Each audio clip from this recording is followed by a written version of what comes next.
Hello everyone and welcome back to another video from Finance and Crypto Guide. In this video, I'm going to show you how to log into your tax account on the Uttlesford Council Tax website. So let's get started right away. First of all, open up your web browser and then in the address bar type in uttlesford.gov.uk and press enter. You will then be taken into the official Council Tax website for the Uttlesford Council Services. Now click on My Accounts at the top right corner and then scroll down until you find Council Tax. Click on the plus button at the right side and then click on the Council Tax Online button. This will now take you into the login portal for Council Tax Online page. Simply scroll down and click on Sign In here and you will be allowed to enter your credentials.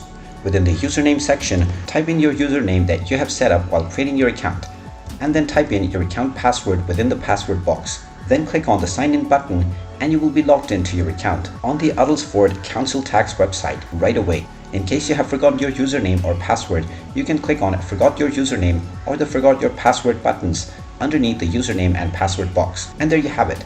That is how easy it is to log into your account on Uttlesford Council Tax website. If you find this video helpful, make sure you hit that like button and subscribe to our channel if you haven't done so already. Also ring that notification bell to never miss another update from us.